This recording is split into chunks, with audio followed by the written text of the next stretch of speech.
hopefully we'll see Black change things up just a little bit, sticking with the Shen ban. That will be the first one out. Yeah, so that's a pretty standard ban. If they don't want to play it, then Shen's just kind of an annoying champion, so they'll get rid of him. There are a large number of champions now, so they can leave a number of things. Soraka being banned, just like last game, but face roller on Soraka, it is one of his favorite champions. Yeah. Soraka is just so strong in the late game because you can itemize in a number of different ways, and you're still going to have damage. The damage from your Star Call is just so strong, so you can go with a full tanky build or a full Aura support build as your AP, but you're going to have a lot more farm than you would in the support role, so you're just that much more effective. I like the fact that Gamehoppers is actually choosing to ban Soraka. Soraka is not someone you see banned all too often. There are many supports that you do see banning. Sona's more likely one of them. Alistar's one of them, but when you have a targeted ban like this, you recognize as you know what, these guys are really good with a specific champ. It's just targeted ban. You have to do it. Against certain teams, you just have to do it. Sona coming in for the next one. Yeah, Sona definitely makes sense. Sona with that Kite team, Sona would have worked very well with their team last game. They ban out the Nunu, so clearly they don't like playing the Nunu. Yeah. Alistar is still open, so they have that option. There's a couple of champions, open still. Diana, Alistar, but we'll see, kind of who they decide to go with. Alistar is still open, but in accordance with bans from last game, so both Rengar and Jace are both open, and I'm expecting Black to pick up either one of them. If they want to go for their crazy comps, if they want to go what they do quite often, they'd go for Rengar. Diana is actually open, though. Malphite being banned out for Gamehoppers. So Black has a very tough decision to make, because I'm expecting either Jace or Diana. Whichever one they don't pick up here, Gamehoppers can grab up.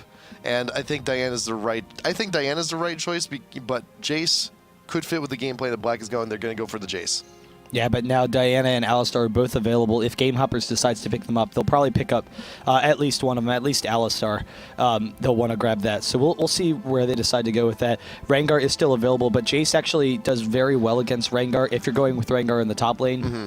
They could go with Rengar in the jungle. We've seen that a couple of times, but not as effective as maybe an Alistar jungle or his other jungles. He has some strengths to him. His ultimate is still absolutely absurdly ridiculous, but we'll see where they go with that. They go with the Karthus.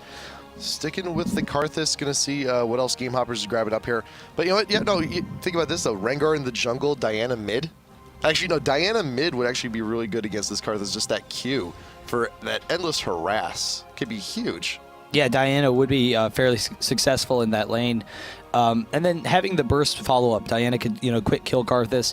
And then potentially, if Diana leaves up her ultimate, then she could ult back out to a minion and try and get out of there. Mm-hmm. They go ahead, though, and they go with the Alistar and Ezreal. So they don't want to really commit to anything. They pick some safe champions. Alistar was kind of expected for a while. And, they can go with that. But we'll see where they go. Going with the Rengar. So it is... probably going to be a jungle Rengar. Get Diana too.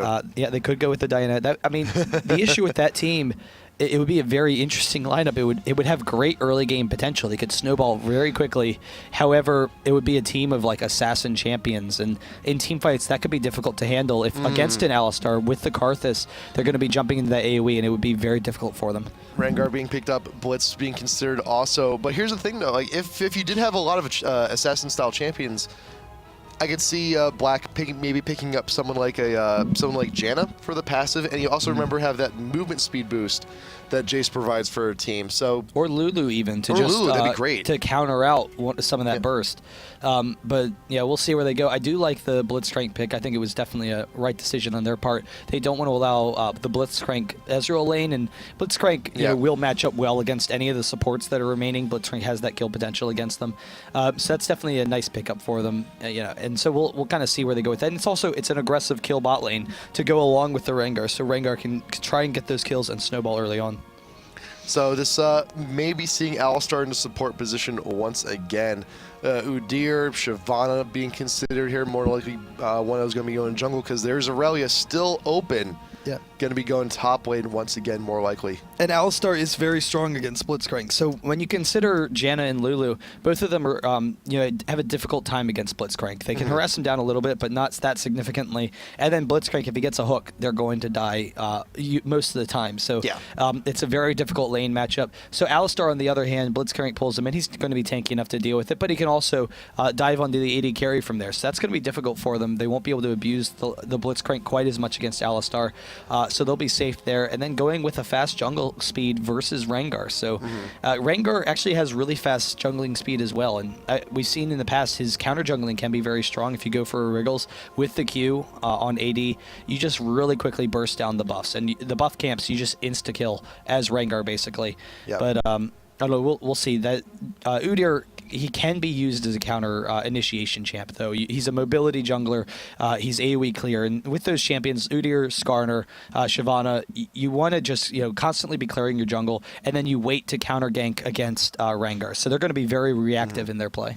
Not only does he have that awesome clear, he's got a very decent level 2 as well. He saves up his ferocity, hops in lane, 2 quick Qs, and that's you've seen the videos on YouTube. That's quite a bit of damage, but Morgana and Graves going to be rounding out the rest of Black's team here. Yeah, much more standard team from Black. They have a lot more damage early on in the game. So the previous game, they had a team that they didn't really have a lot of damage in small fights. They needed to have just a fight where everyone landed all of their damage and whatnot and all their ultimates in order to kill people. Now that's not quite the same issue. They have a lot of pick-off potential. Karthus would still be very strong against this team because they're still pretty short range. Karthus can crush Graves a lot of times, so it is a safe pick against Graves. And the wall, just is so devastating when you have an Aurelia to follow up on it. So, we'll see how they go with that. But Black, I'm excited to see how their early game is going to work. And, if Gamehoppers, they have kind of a similar game plan to last time, except now they have a little bit, they don't have the Nunu, so that kind of hurts them a little bit. But Ezreal is a little bit more versatile and safer early on. Yeah, and what this change-up also provides is still just a little bit more protection for the important carries, for Karthus, for Ezreal, because you do have Alistar. He can go ahead and play that bodyguard role very well. But yeah, it is very similar. You also have a very similar style jungler, Skarner and Udyr. They both rely on getting in a little bit of movement speed to get the stun, to get the CC they need. So yeah, very, very similar game plan coming in from Gamehoppers. But Black, they want to change it up. They want to make something happen here. And we'll see. We'll see if it's enough. And hopefully, I'm hoping Fat Mama can get the grabs he needs, but I think there's more targets he wouldn't want to grab here on Gamehoppers than the ones he would, unfortunately, because most blitzes, you're just glad to get a hook, but here though. Yeah, there's not going to be a lot of strong targets later on. That is going to be difficult for them, but we'll see. How they can try and snowball it. Rengar as a jungler, he can be extremely fun, and his ultimate. It's just so ridiculous for initiation and getting into that back line. You can burst someone down real quick. You get the snare on your E as well, so that can set up a blitzcrank hook or something very easily. So that'll be kind of interesting to see. Morgana gives them a lot stronger early game presence than Galio did in the previous game. But Karthus should be pretty fine. Yeah, and a lot more damage too. But Karthus should be pretty fine in that mid lane. I'm kind of curious whether or not they'll go for that Fnatic kind of playstyle, where Fnatic they've run a very similar comp with the Morgana Jace, and then having like a Graves bot. And what they tend to do, Soaz has just been one of the strongest chases in the game. He'll, do pretty well in his top lane. He'll try and win his top lane, but then he'll roam around a little bit. They'll try for those early fights. And Jace, he has some good frontline control, and the mobility for his team is really nice. But then the pickoff potential from Jace and Morgana is just so strong. Like, Morgana tries to set up a kill, but then once the fight has exploded and the enemy team is trying to run away, Jace just chases them down, gets off the EQ combo for those long-range snipes with that Q, and is able to just pick up those last stragglers. The range on that combo is just so ridiculous. Like, it still gets me like every single time you get someone actually manage with the combo, just still sniping someone off from what's essentially like off-screen range. It can just get so ridiculous. Yeah, it is a very long distance. So we'll kind of see how he works there. I'm also kind of curious how he's going to build, because there are kind of two differing thoughts in the school of Jace, which is you start off maxing your Q or you start off maxing your E. And the E damage, the burst, is actually incredibly strong. The scaling on it is very good against tanky teams and bruisers because it'll just chunk you for like 50% of your health if you max it. However, the Q, it is a little bit safer. You have that range farming, you have pushing potential, and you have that long pickoff. So probably that is kind of how people tend to go. It is a little bit stronger in team fights for that spam ability. It's like that concept, the school of Jace. It's like teaching the youngins. The School of Athens Yeah. for League of Legends. Yeah, I actually want to do that drawing now, and I'm not sure who would be who. Like who? I guess maybe Karthus would be Karthus alting would be Plato, pointing to the higher plane of thought, and just there's a truth beyond, and he's pointing up into the sky. And then Socrates would be, I don't know who Socrates would be. Zyra maybe for the plants. Give Victor. Yeah, Get Victor in there. There's a lot of options, but yeah, it is the school of Jace thought, the school of thought on Jace. I like that. I like that concept. So, Blitzcrank. Yeah, we were mentioning before. Blitzcrank, he's got a very rough time. Later on in the game on targets to grab, but earlier on, I mean, Ezreal is a pretty elusive dude. I mean, it's going to be very hard to begin with just to get anything on him. Yeah, no, it is going to be a tough gank. Even with the Blitzcrank, the mobility is just going to be so strong. And Rengar actually going with the Flash, so not the Exhaust. Exhaust would give a little bit stronger snowball potential early on. He does have really fast clearing speed and can get those early ganks off pretty aggressively, like against Aurelia in the top lane. But Flash gives him a little bit more kiting potential in fights. So you dive in right into the middle of your team. Yep. You leave yourself vulnerable, but the Flash will allow him to back out of there once again. And then come in for the second run, which is actually, it's kind of difficult for Jace or for Rengar to make the second run. So he has the first initiation with his ultimate or from a brush or something, but coming in again when you're out in the open is actually a big struggle for him, and he tends to be kited very easily. So we'll kind of see how that works, and having the Jace for backup there, if they can just kind of rush onto them with Morgana and everything and try and burst them down quickly with Graves. Or if Gamehoppers can just take it again with their late game presence, it's still there. They're missing out on the Kog'Maw, but Karthus has the sustained damage. Aurelia is very tanky as well, and Ezreal in early game fights is just phenomenal. Yeah, Aurelia game number 1 didn't get quite as ridiculous as you see most Aurelias get, but Yorick top lane was a bit of a problem, and Black actually took the initiative and banned up the Yorick themselves. So Yorick was crushing top lane. Yeah. Regardless of how the rest of the team did, Yorick was very strong in the top lane. And so, despite the fact that I was kind of thinking they should have taken Nunu, Yorick was a very strong pick on their part. I mean, there's no question about it. He was a very strong lane, so I definitely understand that ban. So, but do you think they, considering now that the Aurelia is back in here, do you think they kind of shot themselves in the foot, or will Jace be able to pick up the slack? I mean, it's pretty even matchup. It's a skill matchup, Jace versus Aurelia. So it's kind of interesting. They know that Alvic, he was able to win the previous game in another skill matchup, Yorick versus Aurelia. Yorick has a little bit easier time early on, but Aurelia a lot of times can take over. So Alvic, they already know that he's been able to win that skill matchup, and so they go with another one. He doesn't have any sort of big advantage over Aurelia, but he can have that range harass and whatnot. And so it signifies they're comfortable with Alvic in the top lane. They want to try and maybe put pressure on the other lanes and to try and snowball. So we'll kind of see where they go from there. They are set up in the bottom bush, though. Raleigh is sitting down there. Jace changing back to range, probably going with that movement speed, and they will be able to try and get in on him. Fat Mama does peek out. He is the first one going in, but there's not vision on the entire team of Black. Fat Mama there now with the ward. They see everybody. The hook will not be getting anyone hawked in out in front, throwing down the laneways, just a little bit extra damage. But the leap coming from Rengar, he was in the bush. Alvic looking to capitalize on whatever damage he can. You got the Pulverized First Blood going to the Aurelia. Jace gonna be falling down here. Fat Mama does have to flash out, was exhausted, should be fine for now. Naprin, the layways does flash out just in time. That could have been another kill, but the hook coming on in for Bliss out Muppo, the turret shot. There you go, just in range. 1 for 1. Yeah, and they're lucky they got that one at that. Yeah. Really surprised that Naprian decided to engage there because it was a full 5-on-5. And Ezreal and Karthus are two of the strongest damage dealers early on in the game. And the fact that he was jumping into an AoE, he was jumping away from his team. I'm not sure whether or not that might have been a misclick. I think so. I'm thinking the same. I'm assuming that what happened was he was running up the brush, and then a lot of times you kind of click around and you like click, oh, attack to move yourself, and the second you just target anyone, you're just instantly going to jump on them. And sometimes like the Jace, if you haven't played Rengar, it sounds like common sense. You're like, well, of course, when you click on someone, you're going to target them and jump on them. But you kind of don't realize sometimes how often you use targeting for movement, and it kind of catches you out of position. So I'm curious whether or not that was intentional or not, because he dove right into the middle of the team and was in such a dangerous spot there. Yeah, and he is pretty much like the first champ to actually have like something that behaves like that. So unless you're a seasoned Rengar player, which he's only been out for so long, you're not going to see a whole lot of it. It's still going to be new. It's still going to be different to you. So I'm not quite sure how much Nebrin's played Rengar, but it's even at this level of play, it's still for now. I would consider it still like a pretty common mistake.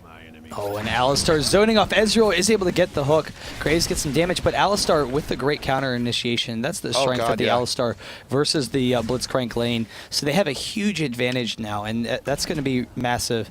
So we'll see how they can deal with that. A lot of times you want to play kind of defensively early on as Blitzcrank and get a little bit of health, and then you can bully people around once you get that first item. But we'll see. He is a little bit behind right now. Udyr is set up in the top lane, though, and Rengar is moving up there. He's going to be walking right into him. Nebrin in the bush is actually half health after taking all of the jungle creeps. Wants to leap to a mid, wants to get either, but meanwhile bot lane you do have Alistar getting down with the pulverize, wants to get the kill on the Fat Mama, and there you go, the shift in the brush.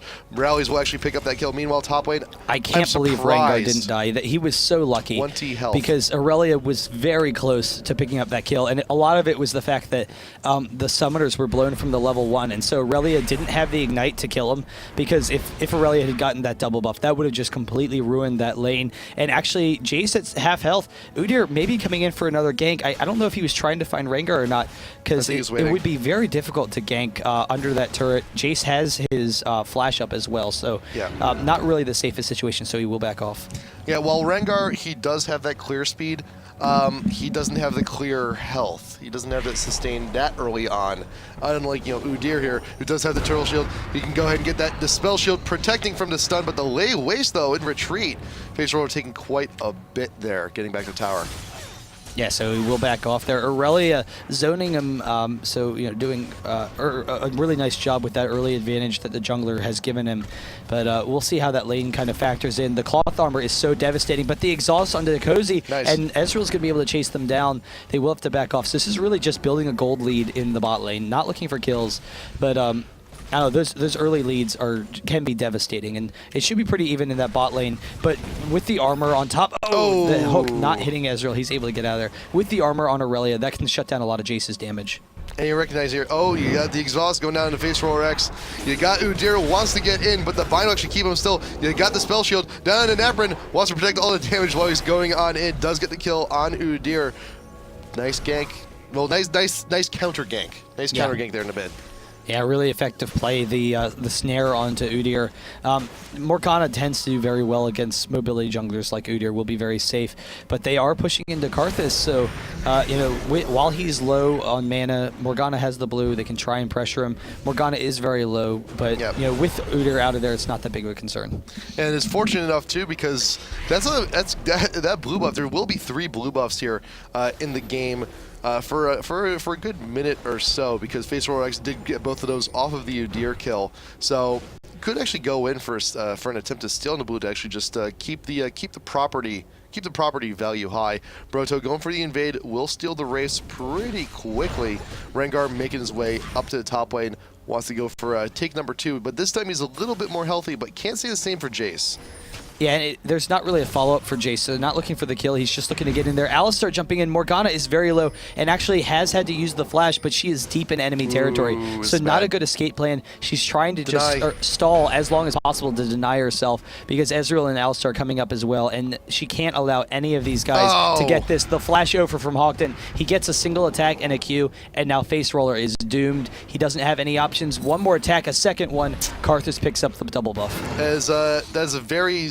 Can you actually get through those turrets with only one of them hitting you, only one, like with like one shot. Because I think so. It's a very thin line to get past that. I know you can get through with a flash without taking any hits. I think you might be able to get through with only one shot, but I've always seen two. It's such a narrow spot. Oftentimes you'll take more. So if you only get hit twice, that's usually a good thing. Like you've usually succeeded if you're only hit twice. But unfortunately, just Facial X was just in a really bad spot, could not clear the distance, just could not get away. And also, nice flash coming from Hawkton just to get that one attack to make sure that the deny does not happen. And with that, though, Karthus refreshing to blue and red once again. So that blue can actually just go ahead and go right to Broto. Yeah, so that's definitely going to speed up Udir's jungle speed right now. That's going to be huge. Jace is coming up top, but Elmapo should be pretty safe in that lane. And Rengar really just putting on some pressure to slow down Aurelia while Jace was back. And so it prevented Aurelia from recalling earlier. So Jace can pressure this tower now, and they might be able to take this down because Rengar and Jace are both very strong at taking turrets. So we'll see whether or not they can drop it. Yep. The Rengar Q works very much like the Nasus Q. The damage does work on towers, so if you can go ahead and get that ferocity, it works. The nice pull down bot lane onto the Ezreal. The exhaust to follow. Fat Mama is still in pursuit. You got the laughs coming on in as well.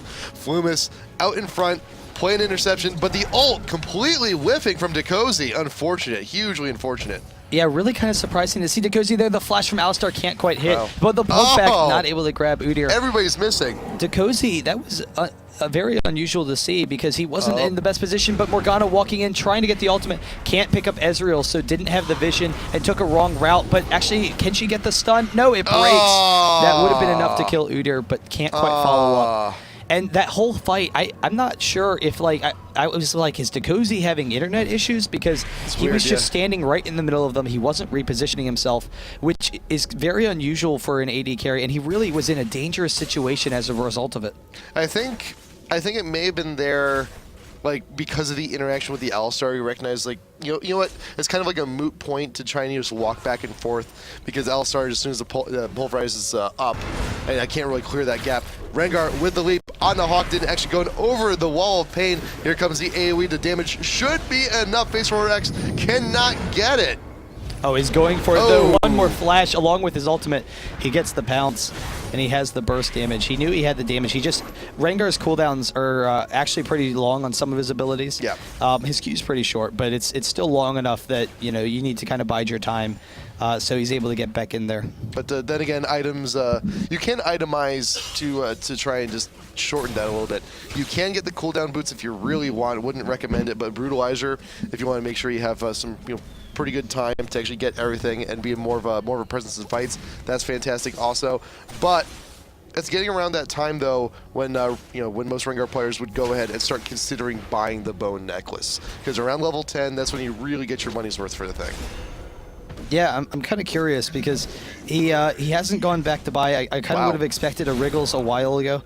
It's a little bit late at this point. I mean, he has been doing something. He could buy both. He could still buy it, but I'm kind of curious if he's going to itemize differently as a result and go into a defensive build. He does get the bone necklace though, so we'll see if he's getting anything else or how he's going to build. No, so he's not going for the Wriggles. He's just going for tankiness, and so he doesn't need. He's not concerned about that fast clearing speed. He has enough already. Yeah. And he's just going to go for that damage in team fights. And with that, Ruby Crystal and the cloth armor could actually itemize into an Aegis, which, remember again, that aura also provides you with a little bit extra damage. So that's that wouldn't be too bad of an option. Oh, it's such a great item regardless. If you can get it around 15 minutes for your team, that's such a perfect timing because then all the mid-game fights, you're going to have it. And the gold efficiency of it is just so high. So, yeah, that's definitely going to work out.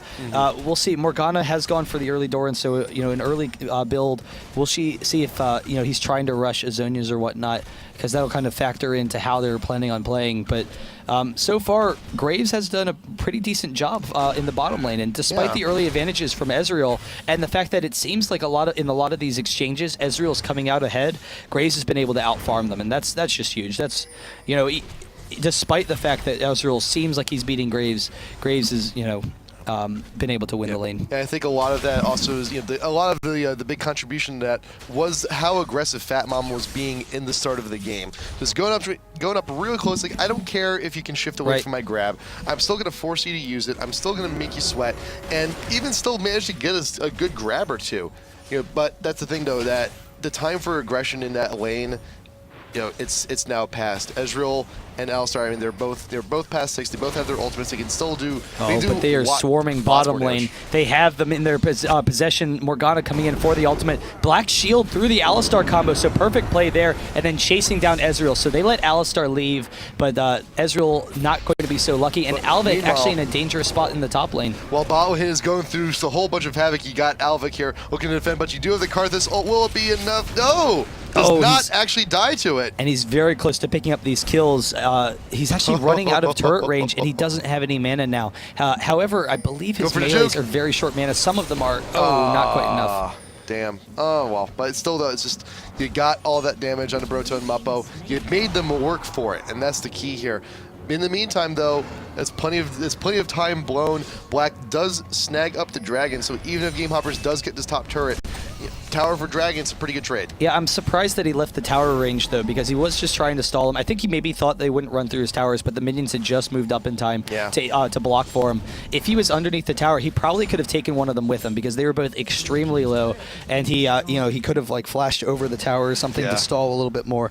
But decides to just run out there. He does go down. Nice. He will be very strong. Another hook, and Ezreal is in a really dangerous spot now, so they're able to abuse him some, and they've built up a nice gold lead for themselves. Not to mention the bot turret is like 300 health. So this next wave, the turret down bot should actually go down to Ignite. Go down onto Ezreal. The ult hits this time, and the Ignite will finish the job. Very well done. The minions should take care of that tower, and Graves and Blitz are going to go ahead and spend all of their money. 2K actually built up onto Cozy, so that's a BF sword for sure. Foil Face Roller X with the flash and the ult. Nice spell shield. Karth is going to be stunned. Here comes Rengar with the Q, and that's enough. Yeah, and Aurelia tried to chase them out of there. Not quite great follow-up. So Morgana has done a nice job so far. The Oracle's onto Udyr, though. He wants to try and take back some of this map control. Not allow Black to just steamroll them right now, and that's perfectly fine. Udyr, he's not going to be that aggressive in early fights, and they want to stall this game out. So the best way to do that is getting that map control. Aegis being finished there for Rengar, so yep, it's 14 minutes. Pretty good time for the Aegis. Going to be a huge boon to the rest of the team, and that you also got Blitz. He's working on that second GP10. He wants that Philo Stone, but lots of good wards, and Morgana. Face Roller X, don't know quite yet whether they're going for the Zonias or for the Death Cap, but buying the needlessly large rod first, though, does give you options later on. You're not, tight casting yourself into a certain item build. Decozy, you gotta finish that tower first, dude. Mr. Rally's right there in the tri-brush, but the ult, a little bit of a misplay from Decozy there in bot. Yeah, not quite able to get out of there. Aurelia gets off the Equilibrium Strike, though, and Jace is going down. He does get the flash, but they have the follow-up, so they're able to take him down. Really nice turnaround for Gamehoppers. Yeah. And Graves, you actually saw, he took a sidestep when Ezreal started charging his ultimate, but the wall, he was in a dangerous spot. He didn't have anywhere he could go, and so he took the quick step, realized, all right, I'm basically here. Otherwise, he was very close to turning it around, but Gamehoppers, they can pressure down this mid turret. Morgana's ultimate isn't up for another 20 seconds, so she's not going to be able to stop them here. Blitz actually trying to clear out the minion wave so they can maybe hook someone back, get a snare, the hook onto Karthus, they get some nice damage, and they're actually able to stall that out, and they're actually turning onto El Mupo. The furious Bola will actually keep Aurelia stunned with that hit, but will actually back off, is a little bit too tanky at the moment.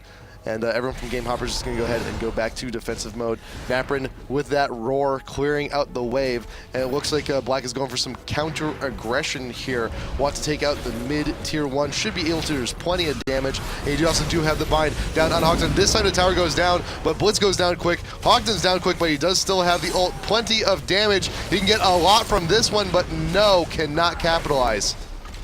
Yeah, and that's huge for the team. The Ezreal ult coming in, they all do get very low. And they will back off, but yeah, they're able to take some nice advantages there and get the turret, and now having almost a 4K gold lead, Black is in this in a very huge way. They still have to worry about Gamehoppers late game. However, they have the range burst and pickoff potential to try and deal with the Karthus. And, they have the damage to overrun them, and now they're starting to get a little bit fed. 3-0 and 4 onto Rengar. That's always a nice thing. Dekozi's getting his damage as well. He's 4-1 and 2. But how many stacks does Rengar have? I think he's at like 3. He's at 5. So absolutely absurd. So 5, that hits the second proc level. It goes 3-5, right? 3-6. 3-6. Okay, so he's one more. So once he gets one more kill or assist, he's going to be a little bit speedier. But he does have the armor pen, and he does have that cooldown reduction, which is huge on him. Yeah, but that movement speed could just be so devastating to hit. So we'll see how he transitions. Udyr coming in onto Blitzcrank. They don't really have the range to engage on him, so they're gonna back off. So we'll see how this kind of factors in now, because there's not a lot of targets for Black to take, and they have all the outer turrets. Dragon, I think, is like another 2 minutes. Yep. So they're going to sit back for the most part, go back to a longer laning phase to make sure they keep themselves farmed, and we'll see how they try and pressure Gamehoppers. Gamehoppers, in the meantime, they just want to continue to try and stall this out a little bit. Karthus trying to get the wall, though. They're trying to maybe force an engage that would be in their favor. Hawk done out in front. He does want to get that damage. He wants to make something happen here, recognizing that Morgana's top. So if any aggression is going to happen, it's going to happen when she's not with the team. But unfortunately, fortunately enough for Black, though, make it on the way back to the rest of the team here in mid phase 4, recognizing I should not be just free farming top lane.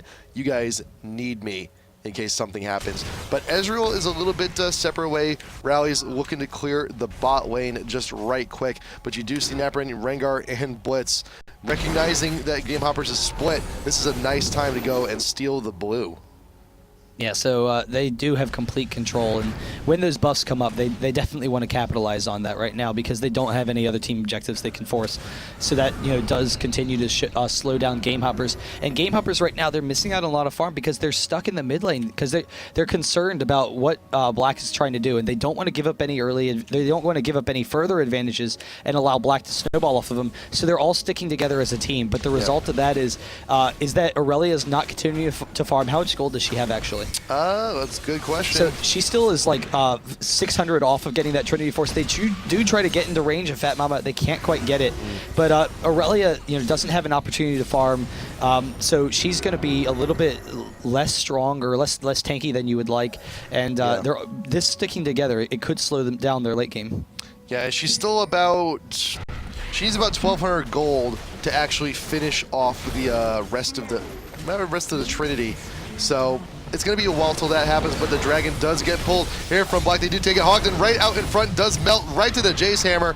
Base roller does go down next, but here comes the Karthus ult front load, even more damage. Fat Mama caught away from the rest of the team, but Alvik, Napper, and Dekozi, they do have the damage. The thing is, though, do they have the targeting? Does flash. Dekozi, the long distance shots from Jace. El Mapo will be caught in the middle of the Dragon Pit. Broto trying to get away with that turtle shield. Alistar does go down, and Rally's caught out away from the rest of the team, and that is the ace for Black. Incredible play from Black. We are there, looking at that again. Gamehoppers right off the bat, the Karthus just absolutely obliterated them in the beginning of that fight, and they have a short-range team. They're all stuck in the middle of that Karthus AoE, so even with the burst that they have, they're able to take him down pretty quickly. He was able to easily win that exchange. However, they were able to kite pretty effectively and then slowly wear them down, and it was the Karthus with the Alistar setting up the AoE. They were all right on top of him, taking so much damage, and so despite Black's advantages, they weren't able to pressure that. However, at the end there, Jace and Rengar baiting it in beautifully, because they were able to kite back and forth.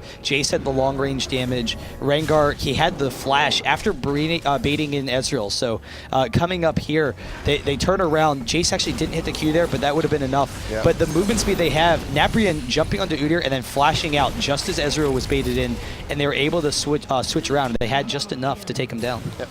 And El Mapo getting caught, though, did set up for a lot of that. So, unfortunate as it was, though, but Black, that was what they needed. That's exactly what they needed. The comp they got going now works pretty well. They have great single target. They've got a decent amount of AoE also. So it's a complete package. Yeah, and they were able to take the turret as well. So taking the turret, getting the Dragon, huge 7K gold lead for them now. It has been a really successful job. And we'll see, you know, how Gamehoppers can try and turn this around, because they were able to win the initial exchange, but then they kind of they need to regroup a little bit better and you know, come in for the second attack run. And Ezreal wasn't quite able to follow up on it. Ezreal is really the key there, because in those disorganized fights, Ezreal needs to try and pick up those kills. But actually, the slow and then the snare, they quickly burst down Karthus. Not quite enough. They knock him out of there just to disengage. Didn't have the follow up, but even so, some real quick damage. Yeah, got Rengar though. He did pop the ult, wants the initiation onto Ezreal. The L-Star headbutt will put him away, but Ezreal still not with the team. Got just shoved out a little bit too far, and Black capitalizing on that kill also. Mid-tier 2 is already down, so now it's time to focus onto the tier 3, and the damage is here to take this thing out right quick. Yeah, so they're going to be able to take down that turret. There's not a lot of defense because Karthus isn't there. Otherwise, Karthus could stall very easily. And all of a sudden, Black has been able to dominate Gamehoppers in this game. They get the inhibitor as well, so really effective play. They can continue to pressure them. They're all very high, so they don't have to worry about a counter Baron or anything, and they can just keep pushing. There's no reason for them to go back.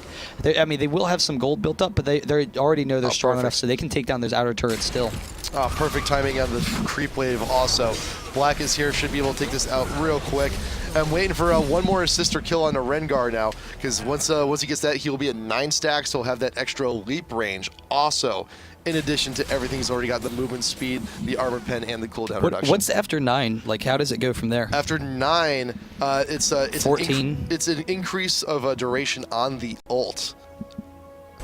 Oh, cool. And it gives you an extra bonus ferocity. So yes.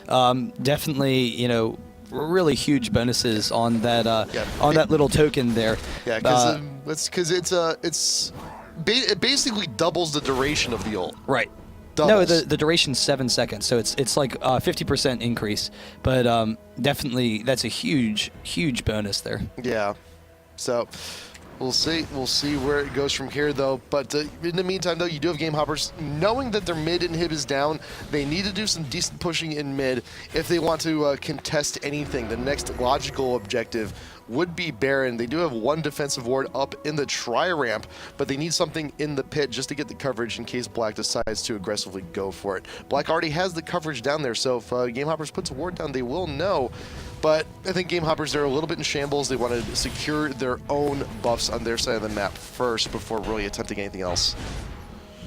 Yeah, so we'll see what they try and pressure. They will be able to take down Baron very quickly with all of the AD that they have. Blitzcrank popping the ultimate so you can, you know, check in there for a second. There's the hook, actually seeing the ward drop, trying for that blind hook, but they will be able to back off, and they're actually just going to go for it. And Ezreal is bottom. I think they might have seen Karthus as well in their wards, so I'm pretty sure they know Karthus and Ezreal are bottom, which means that Gamehoppers has very little hope of defending this. Front-loading the damage from Karthus down to everyone in the middle of the pit, and you got the Ezreal coming in. Dekosi's actually very low, and Gamehoppers have successfully scared away Black from the Baron, but a lot of their members are still very strong. Graves, though, is forced to back, but there's not enough time here for Gamehoppers to actually go on in and swoop Baron at this point. The damage is just not quite there.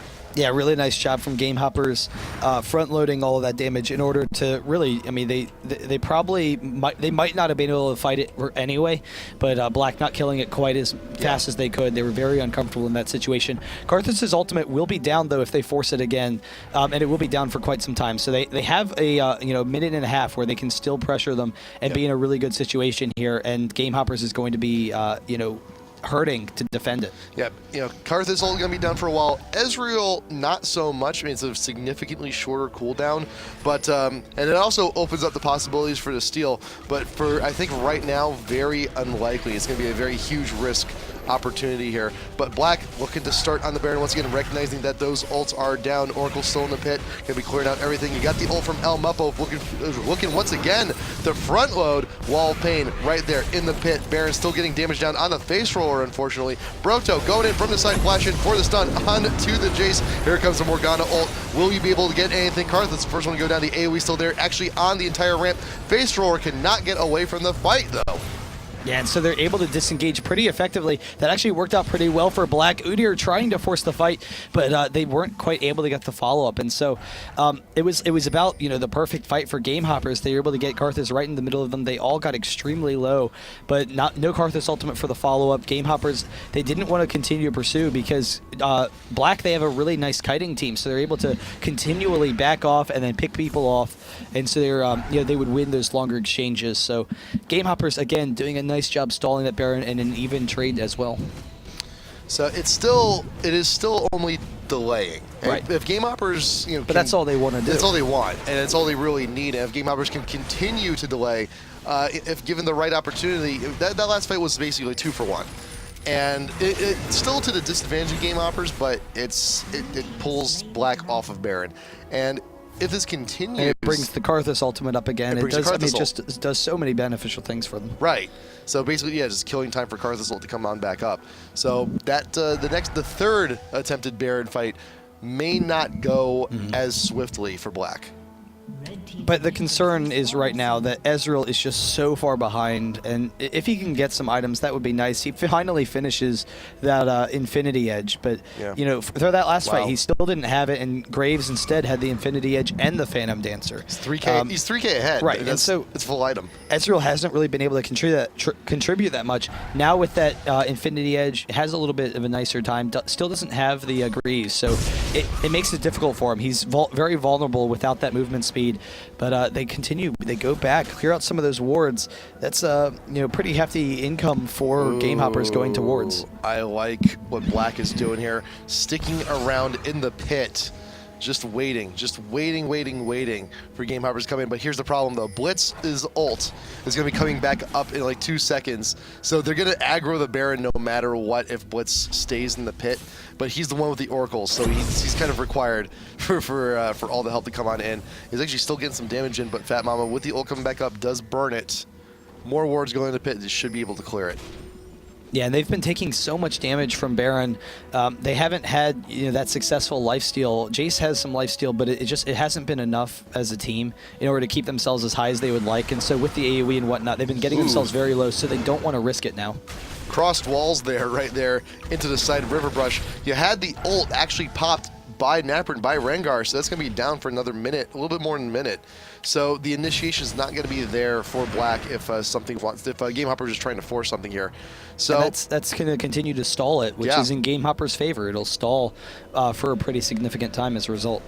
And while the stall's going on, you got Aurelia taking some opportunities to farm. You got Udyr, some opportunities to farm also. To be fair, Rengar's ultimate is a very short cooldown. And once you get some cooldown reduction, you can get it down to like 20 seconds. But you know, it's going to be a short time. Yeah. Bat Mama still with the Oracle, still looking to clear. Napren and everybody just decided to go back, get a few more things, just to be a little bit nicer. You got Morgana, you got Face Roller X, does have the Hourglass and another needlessly large rod, looking for more damage on top of that. Fat Mama walking into the Tri-Brush, does clear that ward also. It's just a ward battle, it's really all it is. And the longer the ward battle goes on, as we said before, the longer it stalls, Gamehoppers just gets that much more of comeback potential. Yeah, so we'll see how they're going to continue to pressure this. They might want to try and push some towers, or maybe try and take the inhibitor again, but I think they're starting to question themselves a little bit, despite the fact that they still have a 9k gold lead. And no, they're actually just going to go straight for this Baron once again, waiting for the hook. He can't hit it. So the hook not landing, and they're stalling themselves out, and you know that just works more and more to Gamehoppers' benefit. Yeah, top lane actually has a really decent wave that's been pushing this entire time, and Udyr had an opportunity to go there to just free farm, and it's so close to the Baron pit. It's just not too unrealistic. Just go ahead, shove top, try and get some damage on top tower with the minion wave, and then go for Baron when Gamehoppers will inevitably have to defend it. But since all the time has been killed, Bot's been pushing. Face Roller is actually the one here clearing it. So again, it's just, it's people displaced, it's time killed. Yeah, so we'll see how they try and transition. They have great burst potential still with Rengar and Jace and everything. They have great single target pickoff, and then they have the AoE to follow up. But Gamehoppers, the stronger Karthus gets, will be very devastating, and so they could potentially win that late game with that Karthus. And as Aurelia is starting to get into items, and Ezreal, because they had been behind for such a long portion of this game, so they're starting to catch up. And I don't know, we'll have to see how that kind of factors in. Udyr is pretty tanky as well.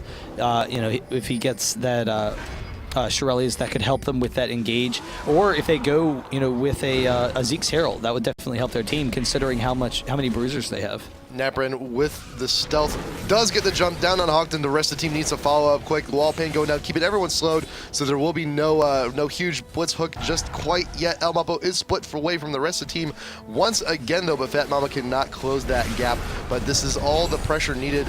They need to take down this inhib if they want Baron to be a little bit that much of an easier time. El Mapo going on in. Hawkton with damage. Morgana with the ult, trying to get everyone they can. The Hourglass will go, but there will be no stuns to follow up. Karthus does go down, but here comes the ult, looking to stack on more damage. Morgana and Jace are both down. You got the double kill for the Karthus. Graves trying to poke down as much damage as he can, but Alistar will actually back off. Naprin out in the back of the line. Can he take out the Alistar? Should be able to, but Fat Mama's out there. He is trapped against that wall. Decozy peeked on out just to get something, just to get some vision or some damage, but the shutdown will come from Udyr instead, and Naprin has no choice but to use the ult to stealth and get to safety. That's not too good. Yeah, it was a really nice job from Gamehoppers. They forced them all into a tight area with the Karthus wall. So the Karthus wall, everyone tends to clump when you hit it. And then Alistar had the AoE. The Karthus did as well. And then Ezreal's chasing potential is just so strong. And that's something that, Graves, when he's on the defensive, can struggle. And despite the fact that Graves is so powerful in this game, because they weren't able to keep him safe and protect him, he had to back off. And then actually coming back in at the end, really a misplay. He was hoping that he could get in behind Ezreal while Ezreal's not looking, burst them down. If they win that fight, then they get 2 inhibitors. So that was a very key fight for Black. Like that, if they were able to win that, then that would basically be the game. But Gamehoppers, they're able to stall off, and now they're starting to cut into that Black lead. And now with all this time killed, with all the kills and farming coming in, especially from El Mapo here, Guardian Angel now purchased. So these fights, Black had their opportunity to force objectives. They had their opportunity to go ahead and just completely secure these fights, but they just sat on their thumbs, man, just for a little bit too long, and they're allowing and now Gamehoppers, they're now itemizing well, and the GA on Aurelia, that's just, you don't want her to have one of those, and now these are essentially 5v6s. Yeah, so we'll see what they can do, but it will allow Aurelia to be incredibly aggressive. The hook, not quite able to get Udyr, so looking for that. The engage from Naprin, he uses his ultimate once again, so he's in a dangerous spot. But Black, they want to force this fight very aggressively. El Mapo is pretty low, but he does still have that GA, and the Alistar ult is able to force it. Face Roller going in the middle of the team, throws off the Zonias as well. If they can turn this around, Decozy is actually doing pretty decently, but Gamehoppers is in such a commanding lead right now. They're able to get 2 kills. Udyr does go down, and Ezreal is down now, so they can actually turn this around. This is huge for Black, and Black still has Decozy alive, but he needs to get over the minions. Lifesteal, no, he can't do it. The Karthus ultimate cleans it up. So a 4-for-4 exchange, and Gamehoppers going to do it. Is he going to be going for this? I think he wants it. He wants it. No, get away. No. So Gamehoppers they're in such a strong position now, despite the lead that Black had. Black is really struggling to win these fights. I'm not sure why Decozy decided to run from the Karthus ult. You don't run from that thing. And El Mapo was so low. Just, if you're going to be using a dash, just go in. You're going to die. Just go in and try and get those last, 2-3 hits. But, oh well. Oh well. But at the very least, though, GA's on cooldown for Aurelia. Yeah, no, it is on cooldown for quite some time. 5 minutes. So, they can try and force a fight once again. The only concern is that they don't feel like they're just banging their heads against the wall, because that's kind of what the situation they're in is every single fight is going in Gamehoppers' favor more and more, and they're just slowly spelling their doom. But Black, if they can force down that inhibitor, pick some people off, that could work for them. And Gamehoppers, they're coming down. They're starting to venture out a little bit, so they're feeling more confident. They know that they're strong enough as a team that they don't have to sit in their base and wait for Black to come to them. It's still an 8K deficit, but it's very closely approaching that point in the game where, you know, sometimes gold just really doesn't matter as much because you do have, whoa, the proper items coming on in. You got Rengar with the leap onto the card. This does get caught out. That is what Black needed in order to get back in here. Then waiting and wisely giving the blue buff to Decozy so he can still spam out all the buckshot, all the ults and everything. That cooldown reduction at this point in the game is huge. Yeah, that's absolutely massive because they've been so reliant on Karthus' AoE in all these fights, and as a result, Black is easily going to get the inhibitor. The question is if they're going to get anything else, and they might be able to back off for that Baron. They're going to have to watch out. They won't be able to get any other turrets unless they decide to tank it. The bind, though, they might actually jump onto Aurelia. The hook not hitting, and the flash for Aurelia is able to get out of there, but they do grab the inhibitor. They do back off. 20 seconds remaining, though, if they decide to pressure it further. Everyone's falling on back. You got Black going through the jungle. I think they're just going to rush the Baron at this point because they know Karthus is still down. They know the ult's down. Ult's actually not coming back up. Well, ult will actually be up when he spawns. But, oh, they're doing it once again. And there's vision. There's vision. Gamehoppers knows exactly what Black is trying to do, unfortunately. Yeah, so they can't pressure it now, knowing that Karthus is up, but they're trying to pick someone off with their vision. And they're not actually, Rengar going in with an ultimate, he might be able to get in onto Aurelia or Udyr, and he will get the snare onto Udyr. They can try and pick him off. He is fairly tanky. Aurelia coming in as well, but the quick kill, and Karthus is not here yet. Graves was threatened by Aurelia, but they're able to back off. Are able to disengage, and they're still trying to force this against Karthus. Fluma should actually go down here. Nice. You got Jace with that long range. Actually, no, not even the range. He's got the hammer just to smack across the face. But you do have the shield. Nice for face roar. Barely living and also opting to save Blitz. Got to hold onto that Oracles. And Decozy had plenty of time to go back to the base, heal up, because make sure he didn't die. Because if there's a Karthus ult in the middle of that fight, he would have gone down, but yeah, the longer fight gave him the opportunity to go back. But now all of a sudden, Black, they were so close to losing not that long ago, and they're in complete control of this game now. Just once again, after picking off the Karthus from Rengar, you know, that hunt in the jungle worked out from Karthus, split from the team, and that allowed them to get the inhibitor. Then they were allowed to pressure Gamehoppers, and now all of a sudden they're strong enough that they should be able to beat them in these fights because they can negate some of that Karthus' damage with their defensive items. The GA on Graves is going to be huge because he's been pressured so effectively in the back line, but they're just, now all of a sudden they are back in this. Baron being engaged upon once again by Black. Alvic, he's out trying to dissuade all of Gamehoppers if he sees any of them in the jungle. Like, no, the rest of my team's totally not doing Baron. It's just me here by my lonesome. But with that vision, that was almost steal though. It was a nice guess from Ezreal, but will not get it for Gamehoppers. Black does have the Baron buff. All 5 members are up there looking to push. They're looking for kills. Broto out, strapped up a little bit, slam up against the wall. But can Alvic actually follow up with the rest of the damage? The movement speed buff will keep everyone in pursuit, but no, not be enough. No hook from Blitz, but the minion wave is here. Top tier 3 should be going down shortly. Yeah, and Karthus was bottom. They saw Karthus bottom, and then getting Udyr low as well. They get a free inhibitor as a result, so no hope of pressuring it from Gamehoppers, and that's just massive. They can continue to pressure them into their base with the hook. With the Baron buff, they have enough regen that they're going to be able to tank the turret and continue to pressure them. Bind going down onto Udyr, and Aurelia wants to get some damage. Wallpain coming in as well. Fluma's out in front, cannot get any other CC. Morgana with the ult, and the immediate Hourglass pulling El Muppo in. Double kill from Graves down to Karthus. The GA will bring Aurelia back into the fight, but what good will it do? Not a whole lot. And Ezreal, the only man remaining. Can he get back to base? Not so sure, but Rengar dies in the pursuit. But I think this is enough, and I think Black should actually be able to take this one. Yeah, and it's wild to see the transition from almost losing every fight in the Karthus AoE to just barely having the defensive items. Once they're able to get those defensive items, and once they were able to win that one fight, all of a sudden, just a massive momentum push for Black, and they're able to take home that game.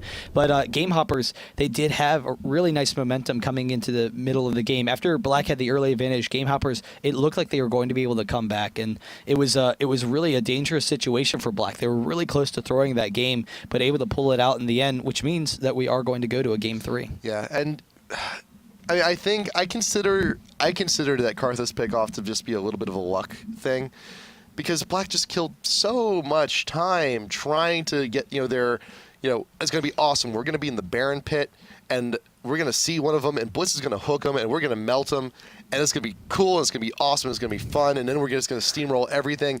And they were going for that forever. Yeah. Yeah, no, they didn't know quite how to pressure Gamehoppers, and there was a period of time where they recognized if they were to fight out in the open, they would lose. But still, they probably could have done a better job of pressuring them. Karthus can stall pretty easily, but Blitzcrank is really good underneath towers against a stall push. And I don't know, so we'll kind of see how that impacts them coming forward if they change things up coming to the next game. But definitely a nice strategy for Black, and they're able to carry it home. Yep, and we'll see what happens game number 3. Black and Gamehoppers.EU.